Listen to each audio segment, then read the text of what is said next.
안녕하세요 여러분, 케이트입니다. 이번 주 해시태그는 오디오 SNS예요. 지금 바로 시작해볼까요? 기존의 사진, 동영상 기반의 SNS와는 전혀 다른 방식인 다양한 음성 기반 SNS가 국내외를 넘나들며 출시되고 있어요. 이러한 트렌드는 소셜 오디오 플랫폼이라는 SNS 영역의 확장과 실시간으로 쌍방향 소통이 가능해지고 있음을 나타내요. 올드미디어로 여겨지던 라디오가 요즘 새롭게 부활하고 있어요. 유튜브, SNS와 함께 자란 MZ세대에게 오디오 콘텐츠는 오히려 새롭고 신선하게 느껴진다고 해요.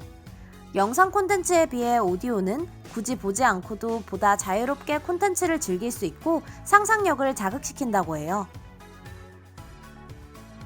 국내 음성 기반 SNS의 시작을 연 클럽하우스. 목소리로 쌍방향 소통을 할 수 있고 녹음이 불가의 화제였어요.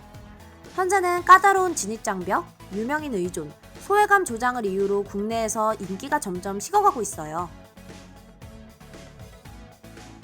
카카오의 새로운 소셜 플랫폼 오픈 채팅과의 연동, 이모지를 사용한 리액션이 특징이에요. 비대면 대화 수요의 증가, 글로벌 시장의 트렌드 속 오디오 플랫폼의 성장 가능성에 카카오도 합류한 것으로 보여요. 트위터도 실시간으로 음성 대화를 주고받을 수 있는 음성 기반 SNS 스페이스를 선보여 이용자들에게 큰 인기예요. 주최자가 허가하여 발표자 권한을 얻으면 함께 대화에 참여할 수 있는 것이 클럽하우스와 거의 흡사한 시스템이에요. 스포티파이에서도 음성 기반 SNS 그린룸을 출시했어요. 다른 서비스와 가장 다른 점은 녹음 기능이 제공된다는 것인데요.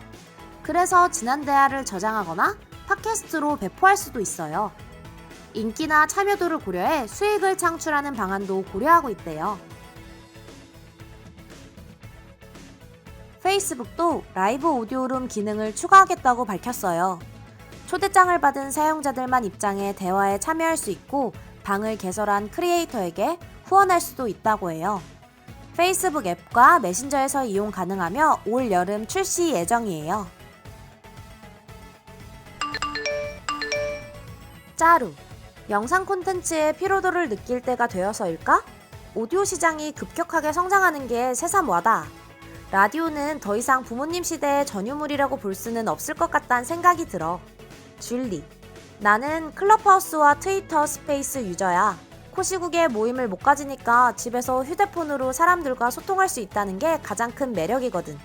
하지만 별다른 기능 추가 없이 부분 유료화를 꾀하려는 기업들의 모습이 보여서 아쉬워. 특히 클럽하우스는 빠르게 사람들의 외면을 받고 있는 만큼 돌파구를 찾아야 할 것 같아. 나도 지켜보겠어. 케이트, 난 아직 한 번도 써본 적은 없지만 이제 한번 써보고 싶어. 화상은 괜히 얼굴이나 배경에 신경을 써야 해서 귀찮았는데 이제 좀 더 쉽게 사용할 수 있어서 시작도 쉬울 것 같아. 앞으로 오디오 시장이 어떻게 변할지도 궁금해진다. 오늘의 세 줄 요약. 1. 라디오의 새로운 부활. 2. 국내외 SNS 오디오 서비스 진출. 3. 영상에서 오디오로 트렌드 변화. 오늘 내용도 유익하셨나요? 유익하셨다면 반응 마구마구 보내주세요.